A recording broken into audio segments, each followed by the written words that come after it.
Hundreds of victims of a silent scandal involving a pregnancy drug linked to cancer are calling on four of the survivors who resigned from the National Grooming Gangs inquiry because they feared it was being diluted are sending a letter to the Prime Minister today asking for a face-to-face meeting. Other survivors who remain on the panel have also signed the letter calling on him to deliver justice after decades of failings. Emma Scott has this report. Chris Ship reporting there from Rio de Janeiro. Now, former England captain David Beckham... Exactly. He's quite fitting and lady posh. I'll let you I love say it. that. Because the Chancellor is expected to lay the foundations for tax rises in her upcoming budget this morning as she looks to address the speculation as to what will be in it. The Treasury hasn't ruled out an income tax increase, and Labour had explicitly ruled out a rise in VAT, national insurance or income tax in its general election manifesto, you'll know.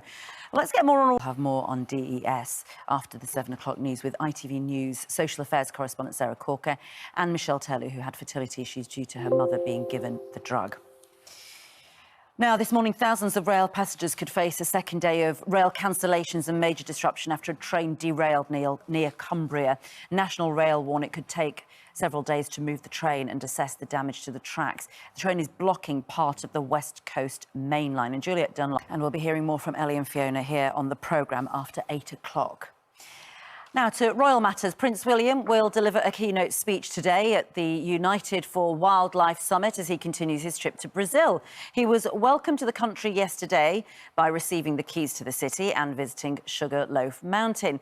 It came as his brother, Prince Harry, revealed that he will travel to Canada for a series of Remembrance Day events this week that, he said, happened to just coincide with his brother's engagements. ITV News royal editor Chris Ship has sent us this report from Rio de Janeiro.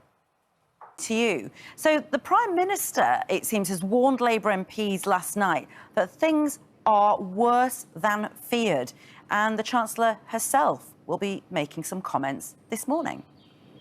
People travelling between Scotland and England, Juliet.